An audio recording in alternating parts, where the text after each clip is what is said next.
noches. Deseo que todos tengan un feliz día de descanso. Sean bienvenidos a este espacio y este momento en el cual podemos compartir la palabra de Dios. Les mando un abrazo enorme. Ahí está Luis. Un abrazo, Luis. Cariños para vos y para Lauri. Un gusto poder estar con ustedes. Vamos a inclinar nuestro rostro y vamos a hacer una oración para comenzar. Querido Padre que estás en los cielos, te damos gracias, Señor, por todas las bendiciones que nos has dado en esta semana. Te damos gracias por la posibilidad que nos das de compartir tu palabra, aprender de ella y crecer, Señor, en conocimiento de ti y de tu voluntad para nuestra vida. Pedimos perdón por nuestros pecados y que en este momento nos puedas guiar. Te lo pedimos sin merecerlo, en el nombre de Jesús. Amén. Bien, espero que se escuche bien. Quería compartir con ustedes, como dije, este momento para compartir la palabra de Dios. Bienvenida Ruth, mira qué lindo. Hacía rato que no te veía conectada. Un abrazo Ruth, feliz sábado para vos. Comentaba que tenemos este espacio en el cual compartimos la palabra de Dios, que a su vez nos hace crecer y nos lleva a un conocimiento de cuál es su voluntad para nuestra vida. Hola David, bienvenido, feliz sábado. La porción que quería comentar, la porción bíblica que quería compartir, comentar con cada uno de ustedes, está en San Lucas, el libro de Lucas 5, ¿no? Lucas nos hace una descripción más meticulosa de la pesca milagrosa, y digo más meticulosa porque también lo encontramos en Marcos, lo encontramos en Mateo 4:18, donde figura también este milagro, pero no hace tanta descripción como hace Lucas. En este milagro se produce el llamamiento de Simón Pedro, de Juan, de Jacobo, de Andrés, un llamamiento al ministerio que Dios tenía para ellos. Y en este llamamiento que les hace a estos discípulos, en Lucas 5 encontramos una descripción y detalles que podemos extraer y aplicarlo a nuestra vida espiritual, obviamente, ¿no? Lucas 5 comienza de esta manera: aconteció que estando Jesús junto al lago de Genezaret, el gentío se agolpaba sobre él para oír la palabra de Dios, ¿no? Dice que ya la gente se agolpaba para seguirlo a Cristo y escucharlo. Ya había comenzado su ministerio. Nosotros encontramos que él ya había realizado algunos milagros. Encontramos, por ejemplo, Lucas ahí nomás, ahí atrás, si ustedes siguen, tienen su Biblia a mano, van a encontrar en el 4:38 donde Jesucristo sana a la suegra de Pedro, el 4:40 donde describe que ya había sanado a muchos enfermos, ¿no? Y Jesucristo ya empezaba a crecer en popularidad, ¿no? Y Y si bien ya tenía una popularidad en el cual mucha gente lo seguía, fue necesario que él realizara este milagro, ¿no? ¿Por qué era necesario que él realizara este milagro? Básicamente por el estado anímico, emocional de los discípulos que él estaba por llamar. Lo vuelvo a reiterar, ¿no? Pedro, Simón Pedro, Juan, Jacobo, Andrés. ¿Y por qué digo que era importante este milagro de la pesca milagrosa en la vida de estos discípulos? Porque ellos, su estado anímico, emocional, no era un estado ideal en el cual ellos debían permanecer. Por dos razones. Voy a nombrar estas dos razones fundamentales, ¿no? Primero que nada, nosotros encontramos en el capítulo 4, 14, donde Jesús está en el comienzo de su ministerio, y dice, Jesús volvió en poder del Espíritu a Galilea y se difundió su fama por toda la tierra. Más adelante 16, vino a Nazaret donde se había criado y el sábado entró en la sinagoga conforme a su costumbre y se levantó a leer una porción bíblica. No voy a leer todo el texto bíblico porque no es el punto en el cual quiero que nos detengamos. Pero después, si ustedes lo pueden revisar, él se levantó a leer, pronunció unas palabras basadas valga la redundancia, en la palabra de Dios. Y bueno, la gente que lo escuchaba en la iglesia se maravillaban, ¿no? Pero a su vez se preguntaban si este era el mismo Jesús que ellos conocían y que ellos habían visto crecer, ¿no? Y Jesucristo, leyendo sus corazones, le respondió que ellos pensarían en decirle, médico, cúrate a ti mismo, ¿no? Pero bueno, en definitiva, no voy a describir todo lo que ocurrió en este versículo, después ustedes lo pueden leer. El punto fundamental es que ellos lo rechazaron cuando él se levantó a leer en la iglesia, la sinagoga. Feliz sábado, Manuel.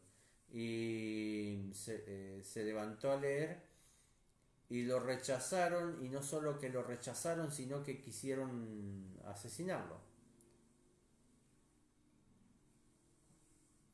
Este es uno de los motivos por el cual el ánimo de los discípulos de Jesucristo no era el ideal. Y el otro segundo punto es que el discípulo que había anunciado su venida y que lo había identificado como el Cordero de Dios, Juan el Bautista, ya estaba preso, ya llevaba aproximadamente 6 meses preso, ¿no? En Juan 1:35, lo busco yo y así lo busco y lo leo rápido.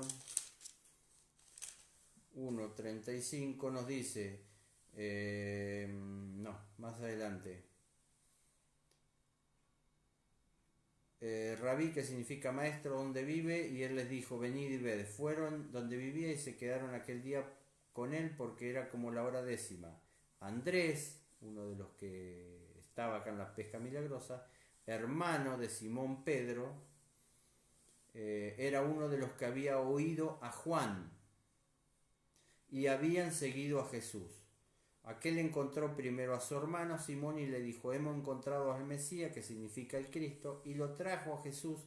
Mirándolo Jesús le dijo, tú eres Simón, hijo de Jonás, tú serás llamado Cefa, es decir, Pedro, ¿no? Acá encontramos que Andrés era discípulo de Juan el Bautista, y después Juan el Bautista, por medio de Juan el Bautista, lo conoce a Cristo. Y Andrés fue el primer, vamos a decir, uno de los primeros que realizó el trabajo misionero, porque Andrés fue a buscar a su hermano, que era Pedro y se lo presentó a Jesucristo. Bueno, le cuento todo este contexto para que nos demos cuenta cuál era la situación de ellos, qué era lo que sentían, ¿no? Ellos se venían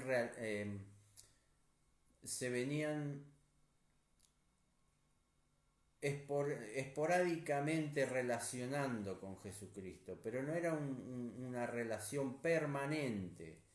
Justamente en esta la pesca milagrosa es que Jesús los llama a tener una relación permanente con Él.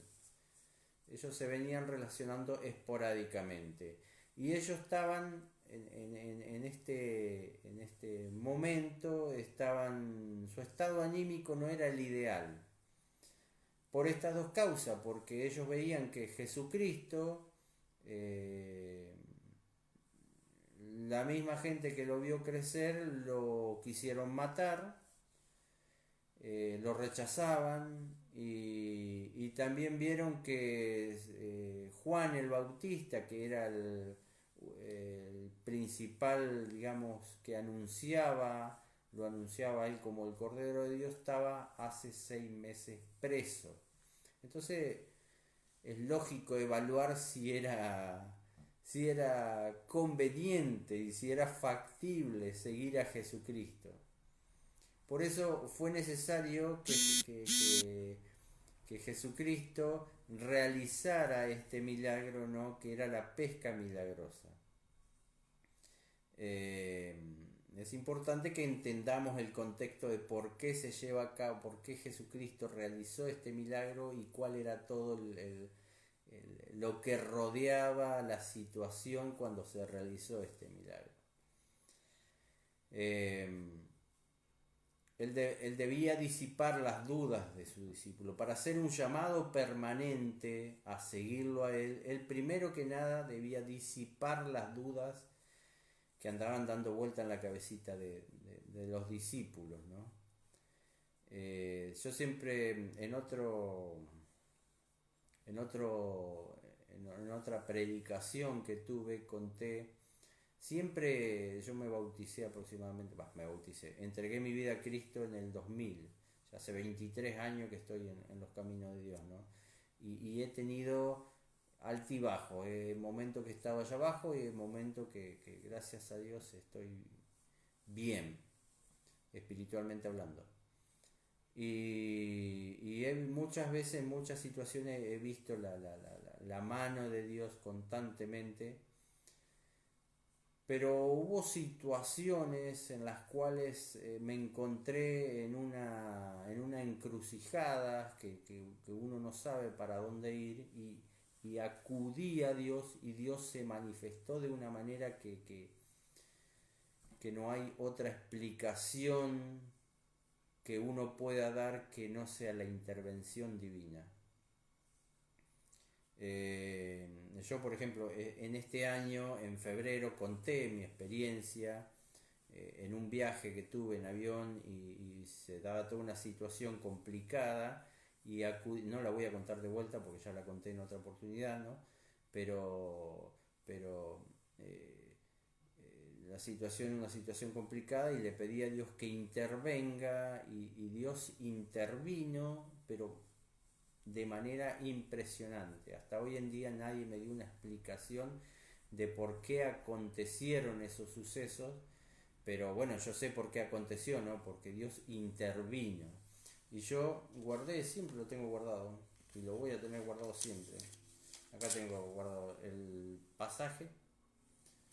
Tengo guardado el pasaje como el recordatorio en el cual yo estoy llevando adelante un ministerio, con mi esposa damos estudios bíblicos, estoy al frente de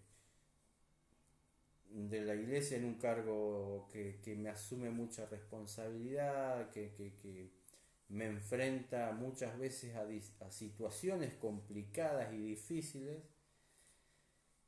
Y este acontecimiento que me pasó a principio de año con el avión, con la manera que yo vi como Dios intervino, siempre lo tengo presente, ¿no? Siempre cuando me siento mal o me llegan las dudas o me siento preocupado, siempre cuando acontece toda esta situación me acuerdo y tengo presente en este año como cuando yo necesité, Dios intervino y Dios me está mirando y Dios está observando y presto para actuar cuando yo necesito. Por eso fue necesario que Cristo realizara esta pesca milagrosa.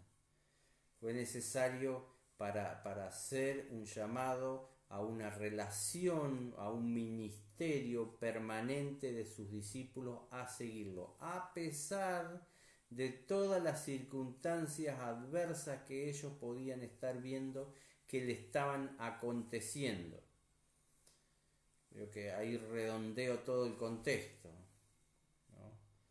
Así como nosotros pedimos la intervención de Dios y Dios interviene y de manera maravillosa, eso es un recordatorio para que en nuestro andar diario con Dios siempre tengamos presente que Él está.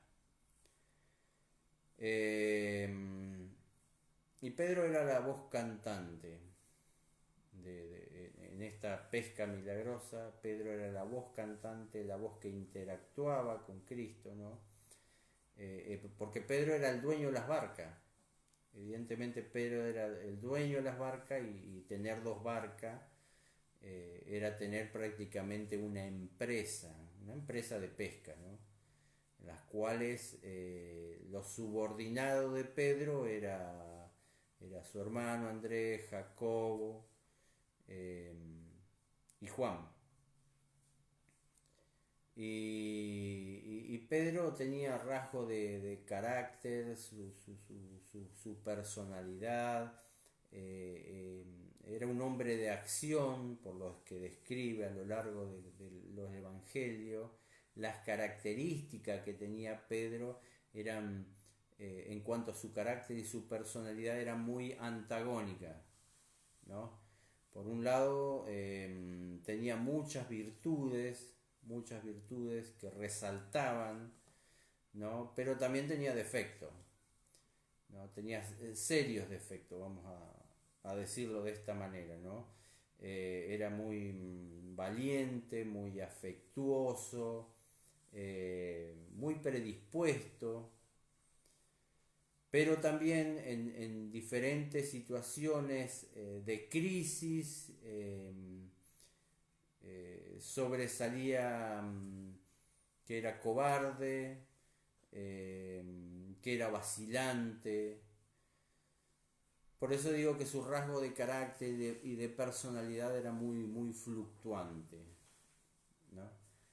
Y siempre que se presentaba, porque está en los relatos bíblicos, siempre que se presentaba una crisis, uno sabía qué rasgo de su personalidad o de su carácter iba a sobresalir. No sabía, como quien dice, para dónde va a disparar, ¿no? Por un lado él demostraba una cosa, pero después cuando venía una crisis, capaz que salía disparando para otro lado.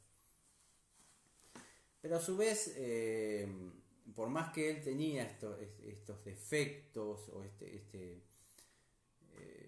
carácter fluctuante, era un terreno muy fértil para el cual Jesús podía trabajar, ¿no? A pesar de que ellos no eran eruditos, no eran muy cultos, porque así lo describe la palabra de Dios, era un terreno en el cual Cristo podía trabajar en su corazón.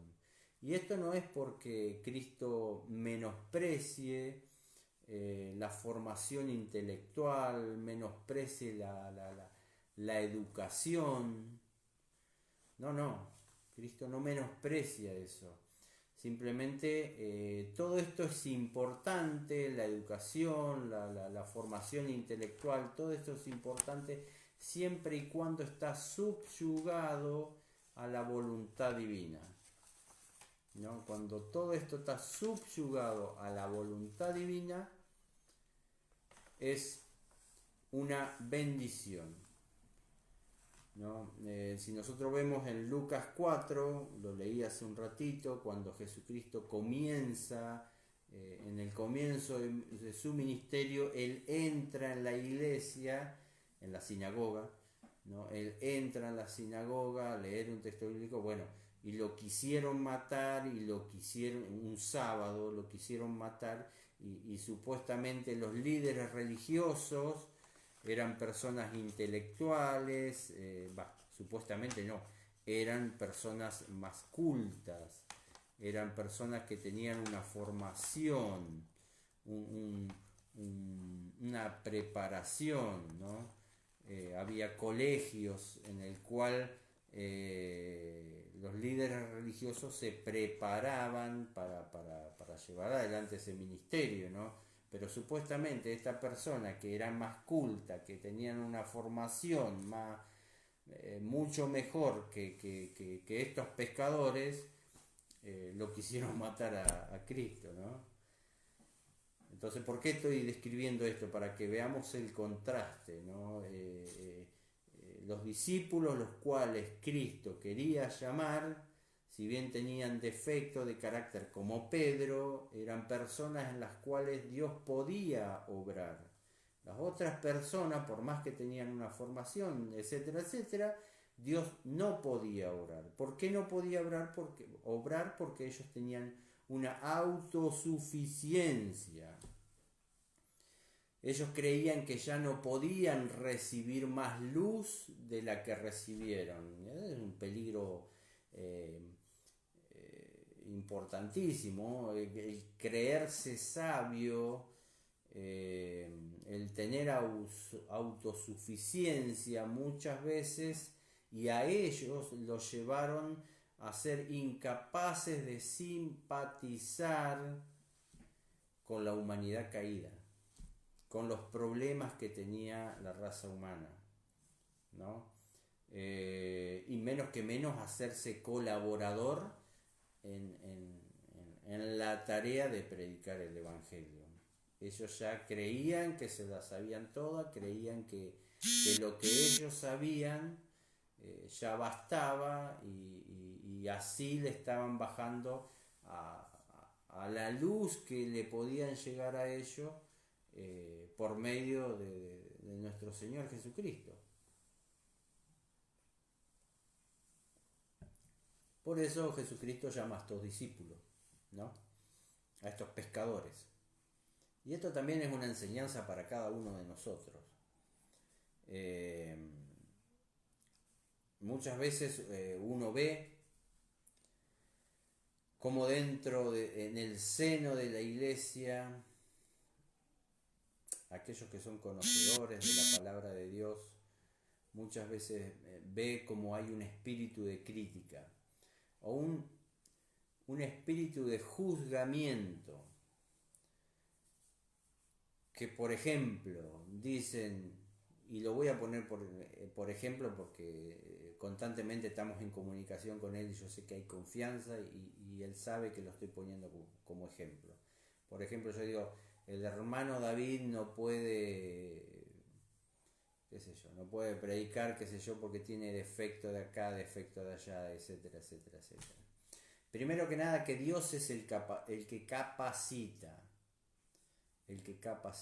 y Dios es el que conoce los corazones.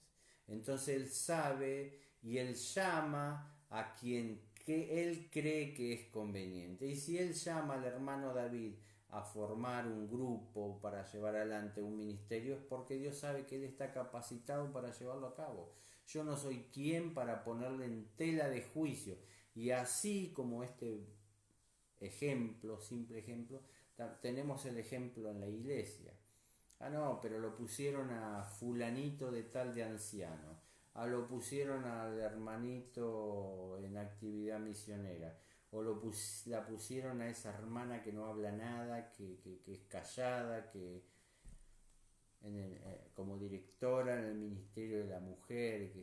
Cuidado, cuidado, porque Dios siempre, cuando se reúne la iglesia para elegir algunos cargos, se invoca la presencia de Dios se pide que Dios inspire a sus hijos para que coloquen a cada persona en cada lugar, y en definitiva es Dios quien llama a esas personas. Y aquella hermanita que no habla mucho, no, capaz que tiene un corazón predispuesto para hacer la voluntad de Dios, que si pusiera alguna persona que tiene una preparación intelectual buenísima, que se relaciona con todo, que tiene una oratoria espectacular, que predica, que da sermones. Bueno, cuidado.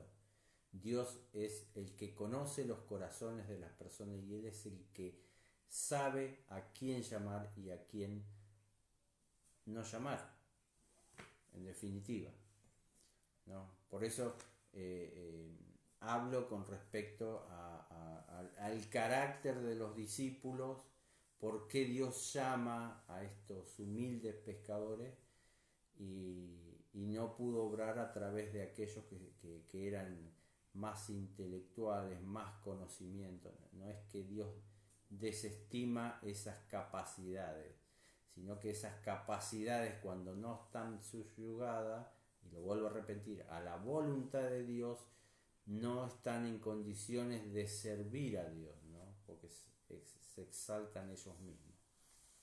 Pero bueno, estoy desmenuzando y comentando el tema de la pesca milagrosa, o sea, empiezo hablando y voy describiendo el carácter de los discípulos, ¿no? El versículo 5, vamos a seguir leyendo, dice: aconteció que estando Jesús junto al lago de Genesaret, el gentío se agolpaba sobre él para oír la palabra de Dios. Vio dos barcas que estaban cerca de la orilla del lago, los pescadores habían descendido de ella y lavaban sus redes. Entró en una de aquellas barcas, la cual era de Simón. Ya hice el comentario, que Simón era la voz cantante, que Simón, Pedro, era el que tenía signo de su carácter muy antagónico. Bueno, vine desarrollando todo eso. ¿Y por qué lo eligió a ellos? Y dice: y era de Simón, y le rogó que lo apartara de la tierra un poco. Luego, sentándose, enseñaba desde la barca a la multitud. Y cuando terminó de hablar Jesucristo, se lleva a cabo y se realiza el milagro de la pesca milagrosa, que ya dije que tenía un propósito, y el propósito era porque los mismos discípulos necesitaban disipar las dudas que pasaban por sus mentes por diferentes circunstancias que los había tirado para abajo. Pero le dice: boga mar adentro, Jesucristo le dice: boga mar adentro y echad vuestras redes para pescar. Respondiendo Simón le dijo: Maestro, toda la noche hemos estado trabajando y nada hemos pescado, pero en tu palabra echaré la red. En tu palabra, en la palabra de Cristo, porque Él lo había dicho, iba a echar la red, ¿no? Y vamos a buscar Hebreos 10:35.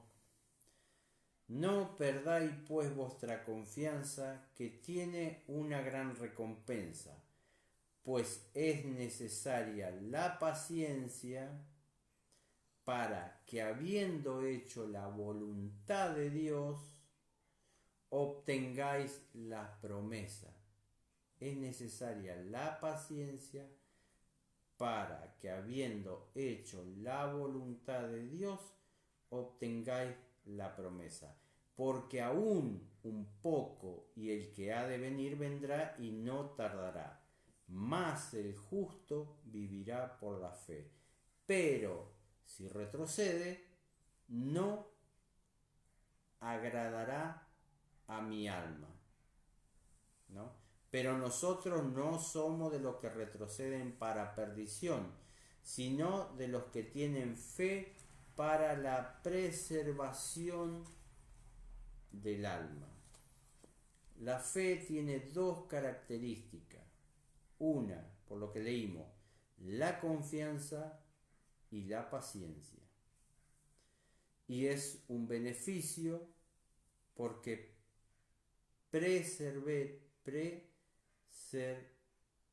tiene una preservación de nuestra alma. La situación por la cual estaba Simón Pedro no es que era un fanático tampoco. Él no era un fanático porque él reconocía la situación. O sea, Simón Pedro cuando le responde a Jesucristo, no habla de un fanatismo, ¿no? Habla de una persona que comprende la situación porque dice, toda la noche hemos pescado, toda la noche hemos estado pescando y no hemos sacado nada, ¿no?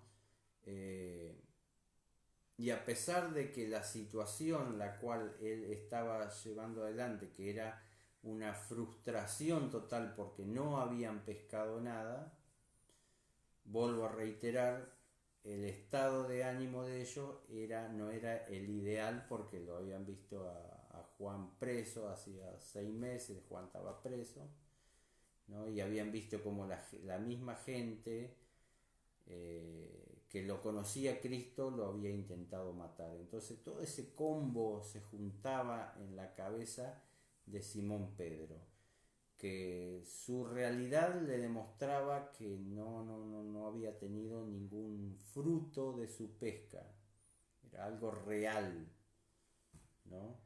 Pero a pesar de toda esa situación adversa, él confía en lo que dice Jesucristo. Y ahí vuelvo a reiterar lo que dije antes, que el terreno en el cual Cristo estaba trabajando era un terreno fértil para recibir más luz de la que ya tenía, cosa que no pasaba con los líderes religiosos.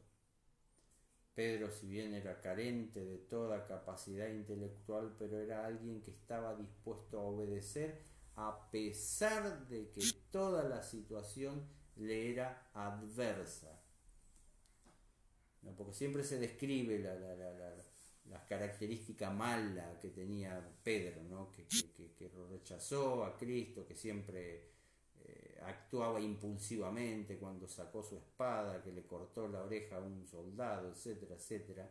Pero Pedro tenía muchas características buenas por la cual Jesucristo lo llamó para tener un ministerio permanente en su vida como su discípulo. Y Pedro no era fanático, porque él decía, mirá, toda la noche tuvimos pesca y no sacamos nada. Pero igual, en tu palabra, reconociendo que Cristo, de hecho Pedro había visto como Cristo sanó a su suegra, ¿no? Y había visto como Cristo había sanado a otro enfermo. Pero bueno, a veces Dios permite que ocurran estas cosas con un propósito, que nosotros nos aferremos más a Dios. Y esta fue la situación de Pedro y los discípulos. Ellos se venían relacionando esporádicamente, pero pasaron ciertas cosas que lo tiraron para abajo, y ese camino descendente fue utilizado por Dios para actuar cuando Él creyó necesario actuar y producir un cambio tremendo en la vida de estos discípulos. Tal es así que ahí empezaron a seguirlo más permanentemente. Entonces a veces las cosas que te pueden estar pasando y nos pasan a todos en esta vida, veámoslo como una oportunidad de aferrarnos más a las promesas de Dios. Y Dios va a actuar. ¿Quién más que Dios quiere que nosotros seamos sus discípulos? Cuando nos pasen cosas difíciles,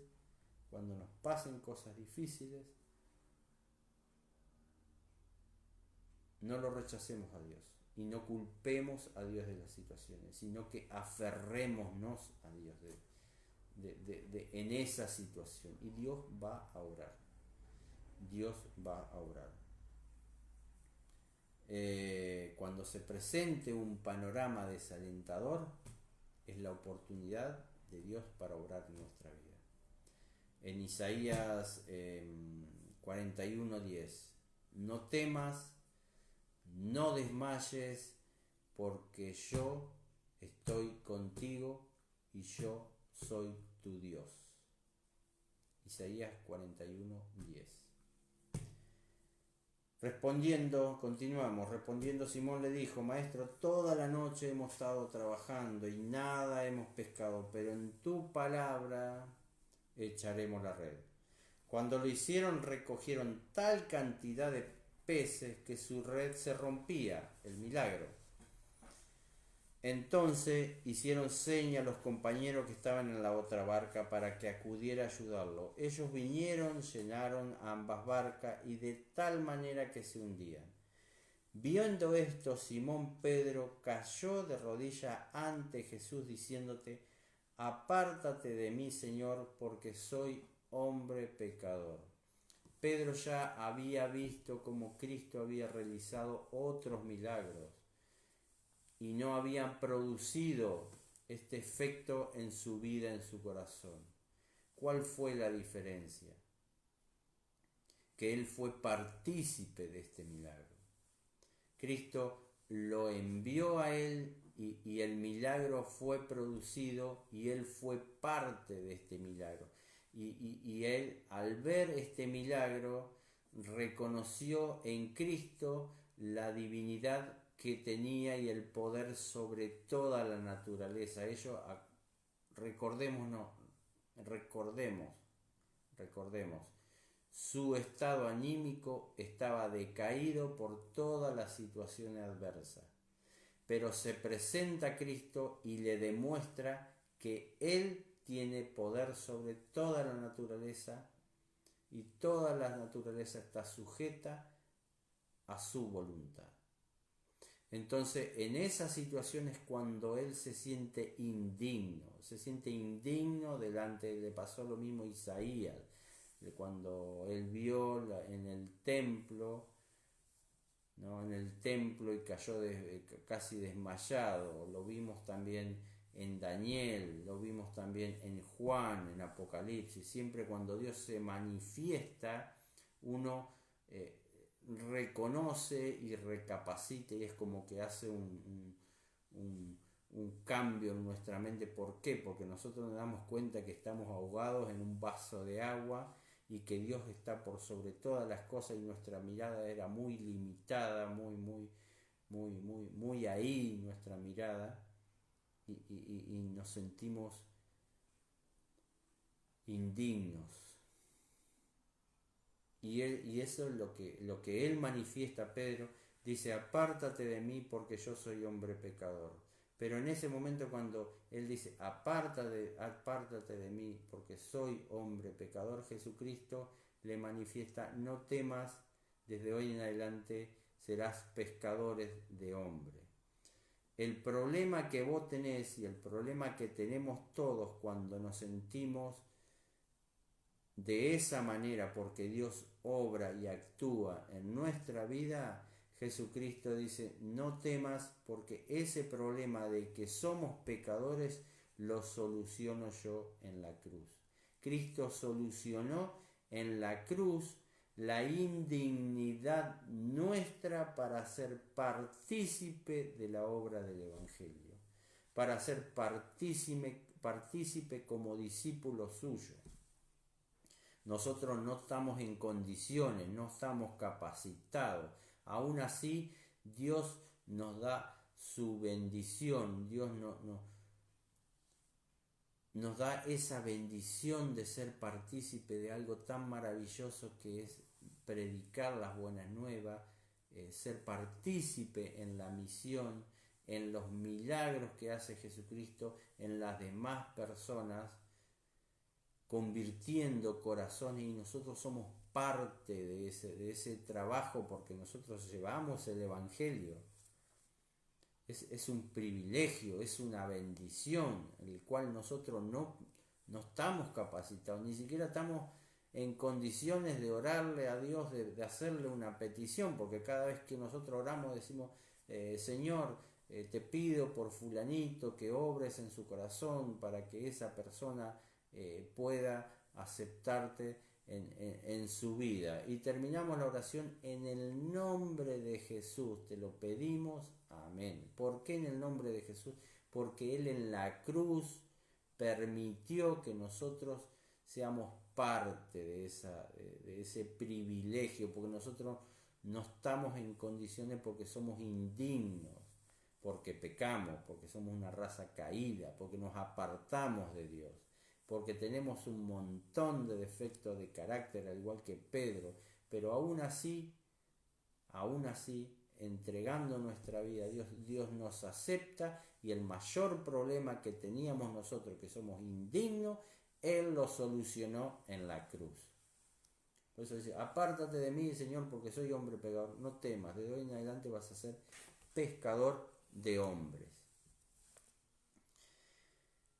Por la pesca que había hecho, el temor se había apoderado de él y de todos los que estaban con él, y asimismo de Jacobo y de Juan, hijo de Zebedeo, que eran compañeros de Simón.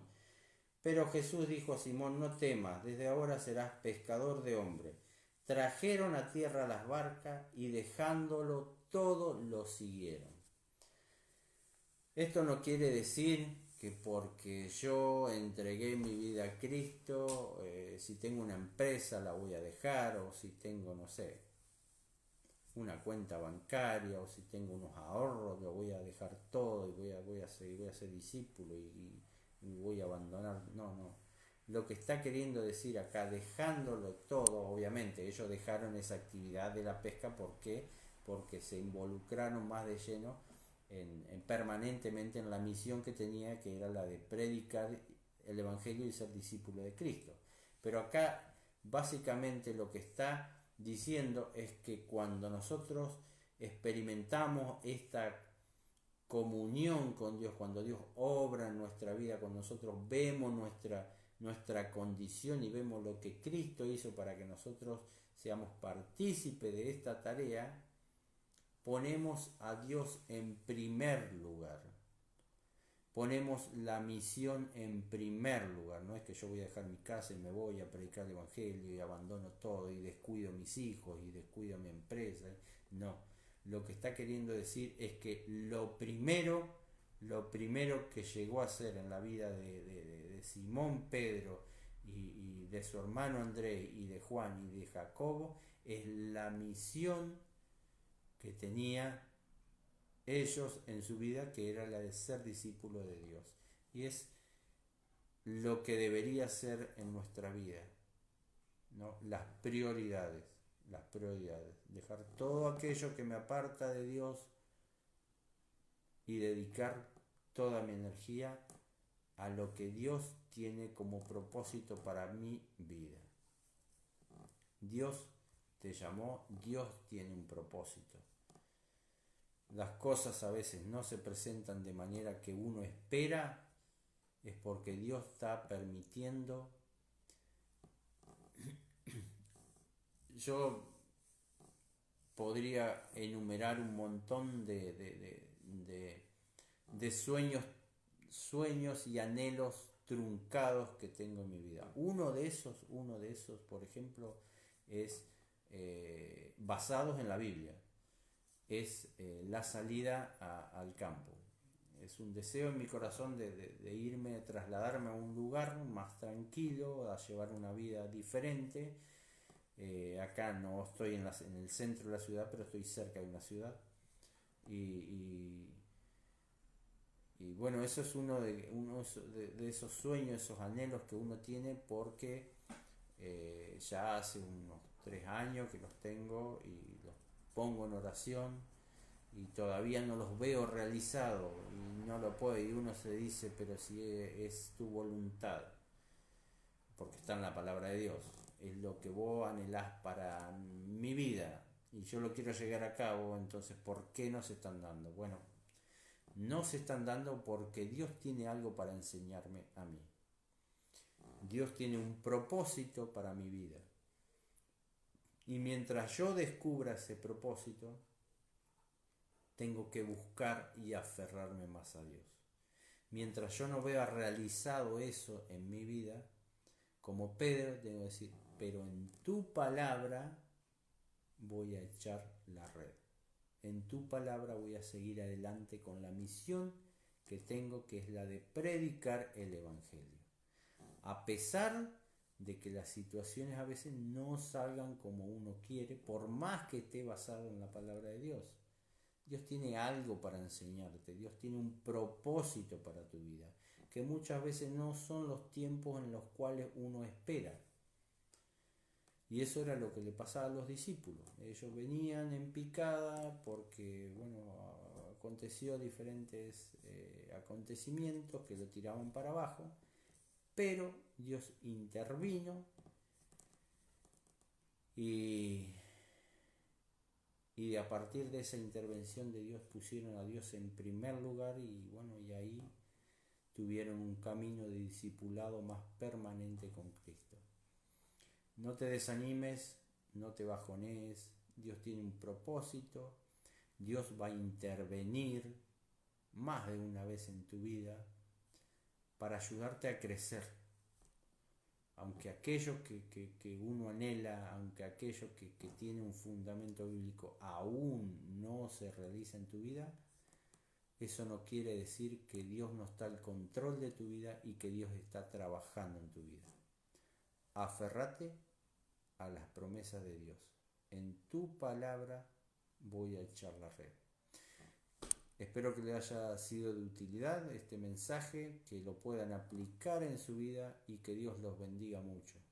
Un abrazo enorme y Dios mediante pronto nos podremos conectar. Un saludo a Luis, a David, a Sandra, que la veo ahí, a Washington, mi hermano de Estados Unidos, un gran cariño, gracias por estar compartiendo este tan precioso momento que es abrir la palabra de Dios y aprender de ella. Bendiciones, nos vemos pronto.